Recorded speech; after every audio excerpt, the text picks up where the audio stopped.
Star Wars fans love to know what the different colors of things represent. How does a green lightsaber differ from blue? Why do some stormtroopers have orange pauldrons and others have white or red? I'm not judging, by the way, I love knowing that stuff too. Well, today we're gonna get into the different colors of blaster bolts and what they all mean. First, I'll say that I think the true meaning is for clarity and storytelling. If you've got a massive battle happening and blaster bolts are flying everywhere, if you want to give the Rebel X-Wings red lasers and the Imperial TIE Fighters green lasers, it's easier to know who is shooting at who.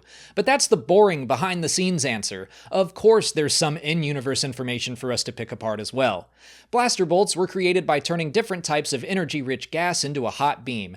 Different kinds of gases produce different colored beams. Red blaster bolts were the most commonly seen color throughout the galaxy because they were created from a cheaper kind of gas. That's why Rebel ships fired red beams, because they were tighter on money. Stormtroopers also fired red beams, presumably because the Empire knew they weren't going to hit anything anyway, so why spend the extra money? Boom, roasted, got 'em.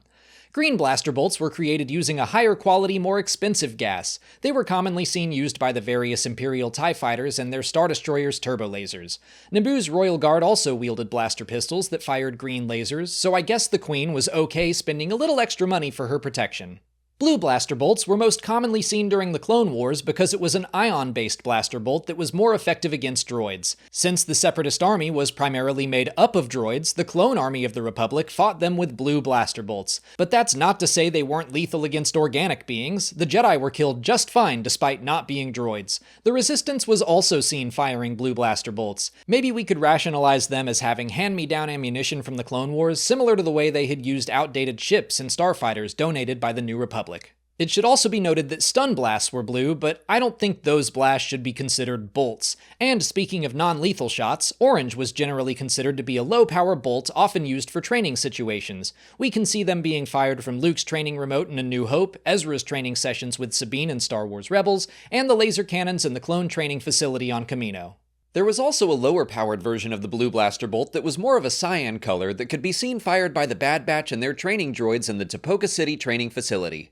While we've seen yellow blaster bolts in Star Wars, I don't know that there's a specific meaning behind their use. They're largely fired from Mandalorian weapons, and even more specifically by members of Death Watch. I assume it has to do with the gas they use in their blasters, so maybe it's a gas that was found in abundance where Death Watch was exiled on Mandalore's moon, Concordia. Purple is probably the most rare blaster bolt color we've seen in Star Wars. Geonosian starfighters fired purple bolts in Attack of the Clones, Octoptara tri-droids were seen using purple on Skako Minor in the Clone Wars, and Scad shot purple blaster bolts in the Book of Boba Fett. Although I wouldn't consider it a blaster bolt, the Malevolence fired a large purple energy blast in the Clone Wars as well. So maybe purple has a connection to Clone Wars era weaponry. It could be a gas from Geonosis or Skako Minor or another separatist weapons manufacturer, and then maybe Scad got a hold of an old blaster on Tatooine.